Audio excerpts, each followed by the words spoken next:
Que a graça de nosso Senhor e Salvador Jesus Cristo seja sobre sua vida. Mas quero compartilhar com você, nesse instante, o Evangelho de João, capítulo 8, e o versículo de número 46.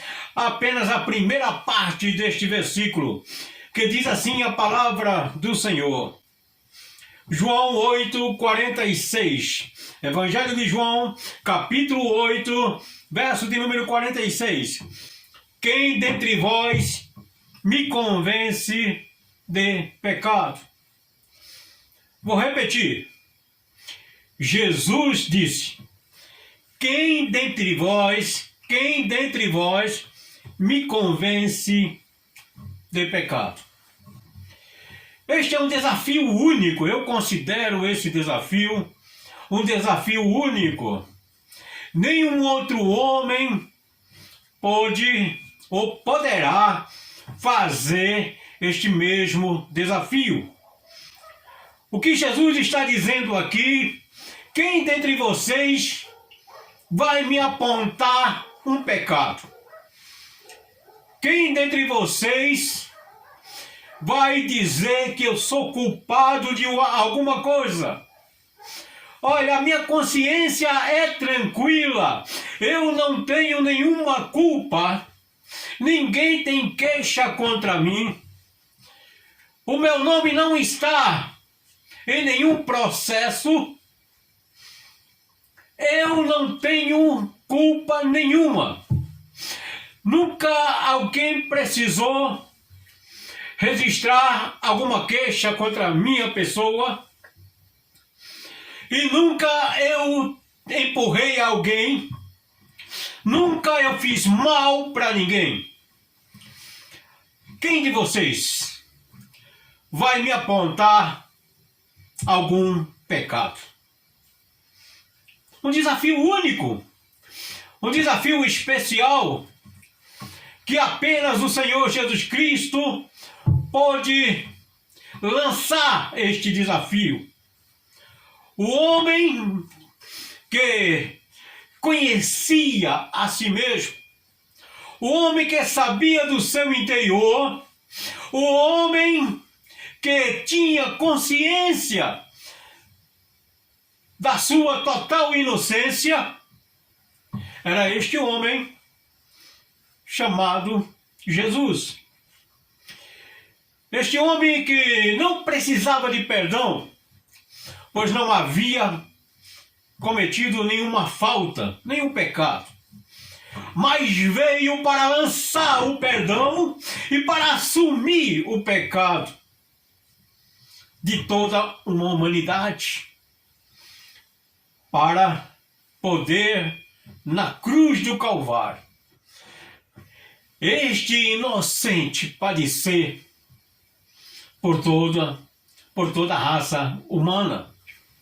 Pois que toda a raça humana havia caído. Encontramos nos primeiros capítulos de Gênesis, o primeiro livro da Bíblia, que Deus formou o homem do pó da terra, que Deus deu forma ao homem conforme o corpo que Cristo iria encarnar. Adão dominava os seus atos. O primeiro homem, Adão, ele tinha o poder, através dos seus atos e dos seus sentidos, de dominar aquela terra de então. Ele tinha conhecimento de Deus, ele possuía conhecimento de Deus. Este homem, Adão, sua carne era a habitação do Espírito de Deus. O seu corpo era coberto com a glória de Deus. A sua carne era revestido da glória de Deus. Porém, este homem que dominava através dos seus atos, através dos seus sentidos, que tinha o poder, o domínio, um dia ele elegeu a desobediência para a sua vida. E através dessa eleição entre Deus e Satanás, que ele elegeu Satanás, através da queda, ele perdeu o domínio. O seu espírito morreu. Ele se tornou medroso. E no seu medo ele se escondeu. Seu espírito tornou-se sujeito à alma. E perdeu o contato com Deus. Adão, o primeiro homem, ele recebeu uma natureza caída. A mesma natureza caída do inimigo, ele recebeu. O seu corpo tornou-se mortal. E ele foi expulso do jardim do Éden para não viver eternamente em pecado. Porque se caso ele tomasse da árvore da vida, ele estaria fadado a eternamente viver em pecado, sem resolução para o seu problema. Mas Deus, na sua infinita misericórdia, o expulsou, porque Deus já havia provido, porque Deus já havia se provido de um cordeiro que viria em dias futuros para resgatar. Foi isso que Jesus disse lá em Lucas capítulo 19, o verso de número 10. Porque o Filho do Homem veio para salvar, buscar e salvar o que se havia perdido. Muitas das vezes nós pregamos dizendo que Jesus, nesse texto, veio buscar os perdidos. Sim, ele veio buscar os perdidos, mas o que ele veio buscar principalmente foi o tesouro de Deus. Certa vez Jesus disse: o reino dos céus é igual ao homem que encontra um tesouro e ele enterra este tesouro, e ele vai e vende tudo que tem para comprar a terra onde está o tesouro. E foi isso que Jesus veio fazer. Ele pagou o preço por todos, porque o tesouro de Deus, a igreja, estava escondida no mistério, desde antes da fundação do mundo.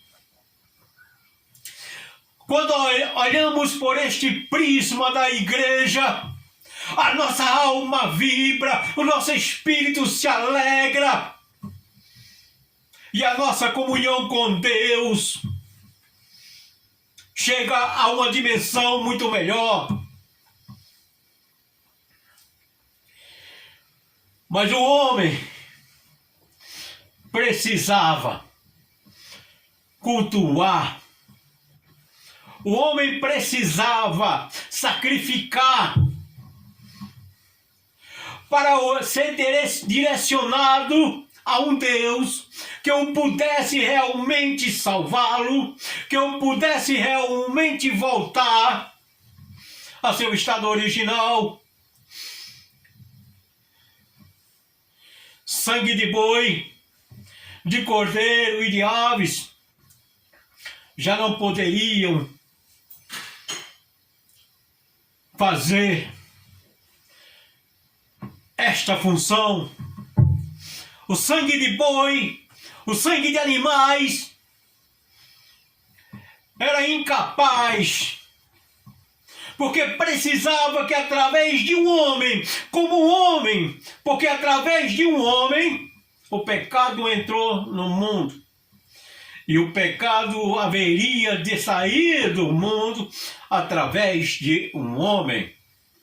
Era esta a justiça de Deus. E Jesus, mesmo antes da terra ser formada, na sua presciência, se ofereceu para ser este cordeiro.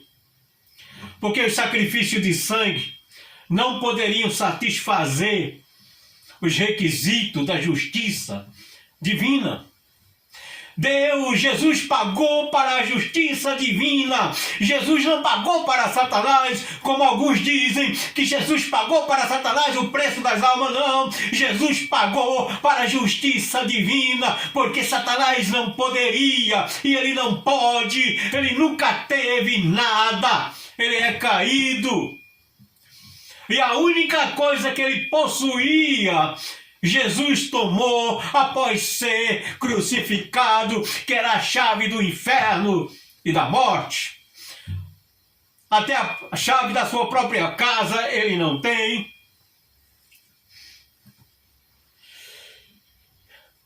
Era necessário um representante sem pecado. Daí este desafio de Jesus: eu não tenho pecado. Alguém pode apontar algum pecado em mim? Alguém pode apontar alguma falha em mim? E foi por isto, por esta transparência de santidade, que o homem Jesus foi perseguido, que o Jesus humano,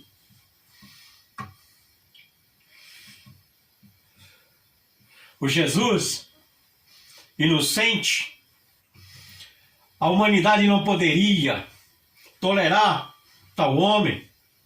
A humanidade não poderia receber alguém dizendo: eu sou sem pecado. Isto era inconcebível para aquele tempo e também para hoje. Se Jesus, o Filho de Deus, viesse nos dias de hoje, ele também seria rejeitado,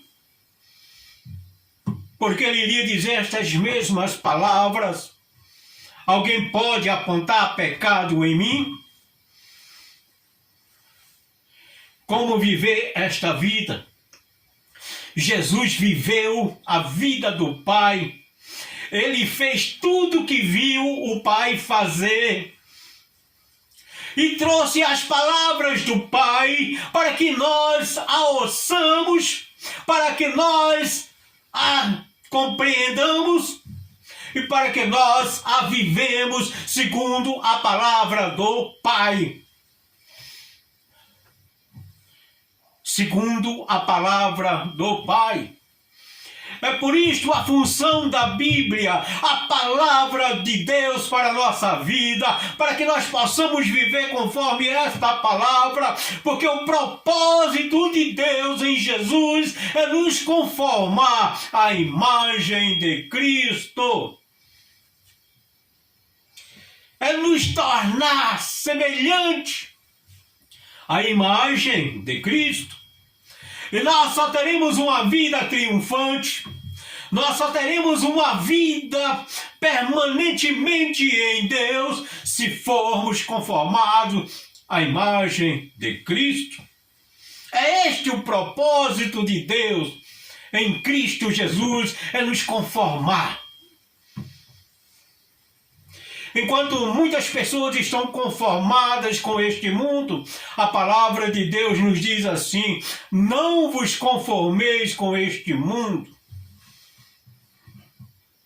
Romanos, o apóstolo João diz: não ameis este mundo, porque o que o mundo não há, o que há no mundo, não agrada ao Pai. A concupiscência da carne, concupiscência dos olhos e a soberba da vida. O amor do Pai não está aí, mas o amor do Pai está através da sua palavra. Quando nós procuramos viver de conformidade com esta palavra, estaremos cada vez mais próximos de sermos conformados à imagem de Cristo Jesus. Jesus, o segundo Adão, ele era o Deus, homem, Deus na mesma classe de homem. Enquanto que Adão era homem na mesma classe de Deus, O primeiro Adão era homem na mesma classe de Deus, mas o segundo Adão era Deus na mesma classe de homem. O evangelista João diz: no princípio era o Verbo, e o Verbo era Deus, e o Verbo estava com Deus, e o Verbo se fez carne e habitou entre nós. Deus desceu à mesma classe de homem. Jesus se esvaziou da sua glória que ele possuía lá junto do Pai, mas ele não deixou de ser Deus. Ele nasceu de uma virgem, ele se transformou em carne, ele não se vestiu de carne apenas, ele não foi um ator, ele não foi uma personagem, ele se tornou carne. Deus na mesma classe de homem. Aleluia, seja dada ao Cordeiro de Deus. Ele encarnou totalmente, sofreu, chorou, sentiu fome, sentiu sede, porque ele era homem, 100% homem, mas também 100% Deus. Ele estava aqui vivendo a vida do Pai. E é o que nós precisamos aprender. Para termos uma vida triunfante em Cristo, precisamos viver a vida de Cristo. Por isso que o apóstolo Paulo diz: não vivo mais eu, mas a vida que agora vivo-a no poder do Filho de Deus. É isto o segredo. O segredo para uma vida triunfante é viver aqui as palavras de Jesus. Mas nós temos essa dificuldade, porque aceitamos o pecado como normal, aceitamos o pecado como algo aceitável, como algo que eu posso criar uma desculpa. É esta a nossa falha, a nossa natureza. Ela se adapta ao pecado. A nossa natureza, ela é adaptável ao pecado porque achamos o pecado normal, algo como eu posso aceitar como normal. Jesus foi tentado. E na sua tentação, o que o inimigo, o que Satanás queria, o diabo, no momento da tentação, era que Jesus agisse independente do Pai. Como ele fez Adão agir independente de Deus, ele procurou fazer Jesus agir independente do Pai, mas porém Jesus não agiu. Jesus agiu na total dependência do Pai. Que lição para nós! Que lição extraordinária para a minha vida, para a sua vida! Viver na dependência de Jesus é a mesma coisa que viver na dependência de Deus. Porque quando Deus olha para mim, quando Deus olha para você, Ele não vê a mim, Ele não vê você, mas Ele vê Jesus. Jesus está no meio, na nossa frente, porque nós somos hoje uma raça caída. Somos pecadores redimidos, lavados no sangue de Jesus. Glória seja dada ao nome do Senhor. Porém, ainda estamos sujeitos. Aqui, enquanto estivermos, precisamos egressar, adentrar a uma dimensão de conformidade com a imagem de Cristo. O propósito de Deus é este, é de nos dar, através de Cristo, uma vida totalmente nova. Por isso que Jesus disse: O ladrão vem somente para roubar, matar e destruir. Eu, porém, vim para que tenham vida e vida em abundância. Apenas o perdão para a raça humana não era suficiente. Apenas o perdão não era suficiente. Precisava-se de um cordeiro imaculado. Precisava era alguém inocente, que através deste cordeiro nós pudéssemos ter um novo nascimento. Um novo nascimento.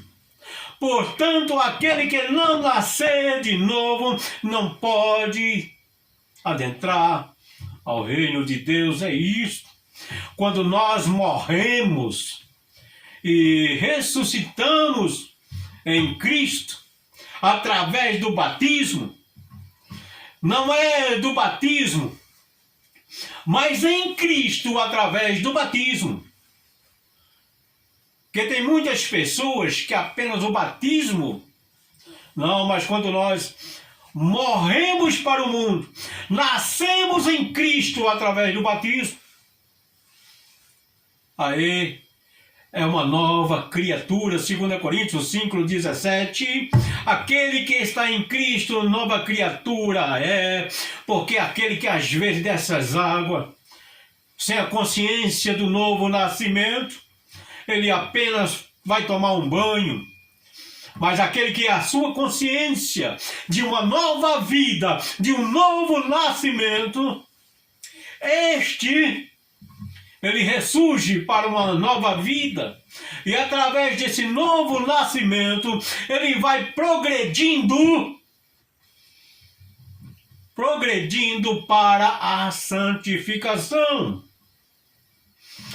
E a santificação é onde ele vai aprender, é onde nós aprendemos a permanecer em Cristo. E quando vem a tentação, quando vem a obra maligna, o prato maligno, aí nós temos a escolha de dominar os nossos atos, de dominar os nossos sentidos, e decidir: vou permanecer em mim, ou eu vou ter a consciência que Jesus Cristo é a videira verdadeira e eu fui enxertado nele, e que eu sou também um galho dessa videira, que eu faço parte dessa videira, e eu vou decidir permanecer em Cristo. É na hora da tentação, é na hora do prato, é na hora do convite do inimigo que eu posso decidir: vou permanecer em mim ou vou permanecer em Cristo? Se nasci de novo, eu vou dominar os meus atos, eu vou dominar os meus sentidos.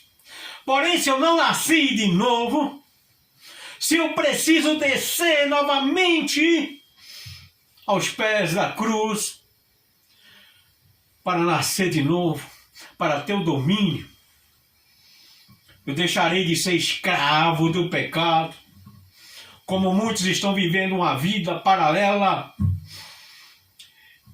E eu quero dizer para estes que vivem uma vida paralela, que estão vivendo algo parecido, não é isto, não é algo parecido, tem que ser. O cristão, ele tem que ser real, não é parecido, não é se parecer com Cristo, é ser semelhante a Ele, é obedecer a Cristo, dependente da sua palavra. E colocar apenas Ele em primeiro lugar. Porque um dos mais velhos sinais da mentira implantada no evangelho água com açúcar é quando se coloca algo no lugar da palavra de Deus. É por isso que eu particularmente, Sou inimigo número 1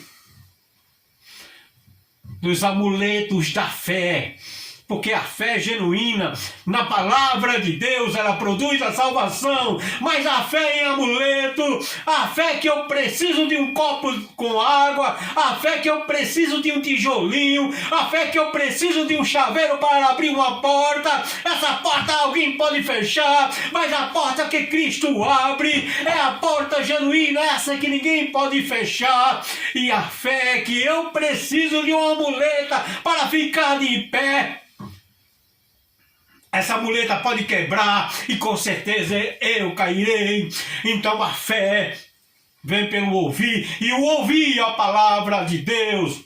O evangelho que muitos homens, sem pudor, o evangelho que muitos homens têm transformado em apenas prosperidade terrena, é um evangelho que vai deixar muita gente no sofrimento e na maldição eterna, porque o evangelho precisa de cruz. Evangelho sem cruz é um evangelho diabólico. Jesus Cristo passou pela cruz. A cruz não é a salvação. A cruz não era o resultado final. A cruz era uma etapa necessária para Jesus, porque ele precisava tirar a maldição do mundo. Maldito todo aquele que for levantado, pendurado no madeiro. É isso que diz a palavra de Deus. Mas é através da tentação que eu vou decidir se eu permaneço em mim ou permaneço em Jesus.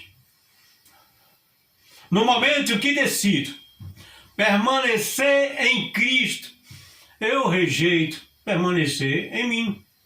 Mas no momento que eu decido permanecer em mim, eu rejeito permanecer em Cristo.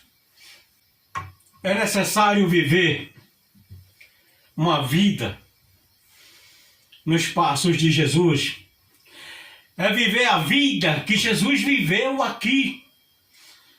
O novo nascimento não é apenas dizer, eu me batizei, não. O novo nascimento é trocar de vida, é viver a vida de outro.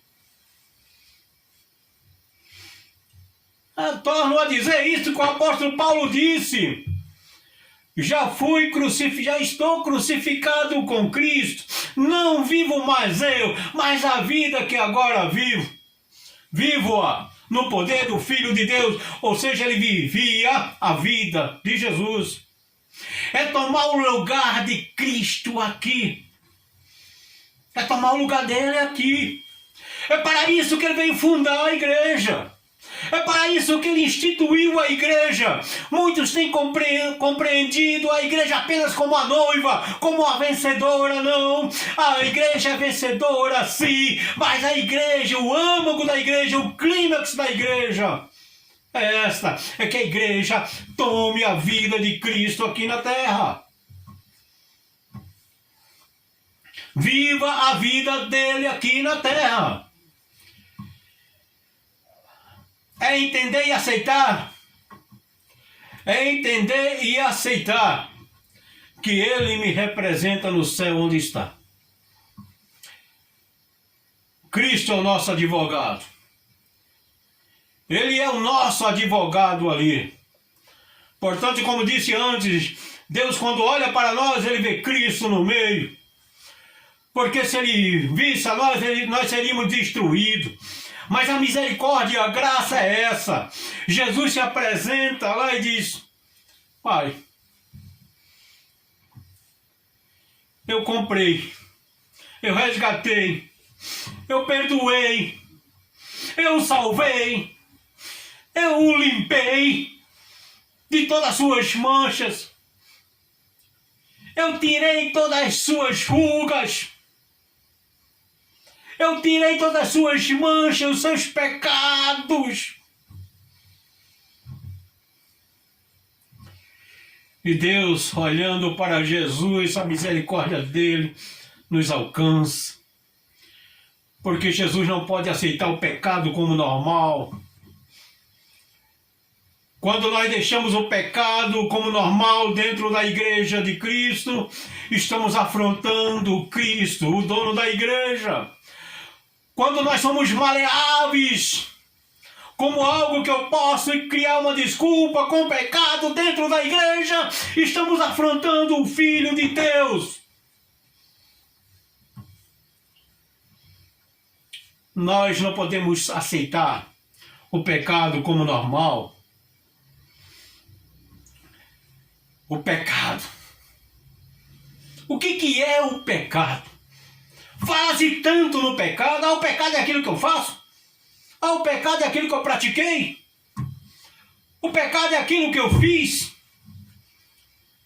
E o pecado não é simplesmente algo que se faz. O pecado não é simplesmente algo que se pratica. O pecado é um modo de existência. Se eu pratico o pecado é porque ainda sou escravo dele. Mas se eu nasci de novo, o meu modo de existir é diferente. Eu não preciso pedir para ninguém dar testemunho de mim. Eu não preciso de alguém para me livrar de algo. Porque se eu não estou vivendo em pecado, se eu não estou sob a influência do pecado na minha vida, se eu resolvi permanecer em Cristo, eu posso dizer, em Cristo Jesus, não é dizer que eu sou vencedor, mas em Cristo Jesus somos mais do que vencedores. Então o pecado é um modo de existência, é um modo de existir. Jesus fez o que viu o Pai fazer. Jesus falou o que viu o Pai dizer. Que nós possamos entrar nesse modo de existência, de fazer o que vimos Jesus fazer, de dizer o que ouvimos Jesus dizer, e de vivermos uma vida. Quando o apóstolo Paulo diz, sede meus imitadores como eu sou de Cristo, aí tem muita gente imitando Paulo, se esquecendo que ele imitou a Cristo. Nós temos que imitar o apóstolo Paulo, como ele imitou a Cristo. Não simplesmente imitar o apóstolo Paulo, mas como ele imitou a Cristo. Porque imitar o apóstolo Paulo, tomar partido em uma política do apóstolo Paulo, vai nos colocar em confronto com os outros apóstolos, seria? Que todos eles viveram uma vida pautada na vida de Cristo. Foi isso que o apóstolo Pedro diz ali em Atos, no dia de Pentecostes. As ânsias da morte não puderam segurar Jesus porque ele não tinha pecado. Ele era inocente. Como homem ele viveu, como homem ele fez os milagres. Tudo que ele fez aqui ele fez como milagre, como homem. Todos os milagres que ele praticou foi como homem. Todas as palavras que ele falou foi como homem. Porque ele vivia a vida de Deus.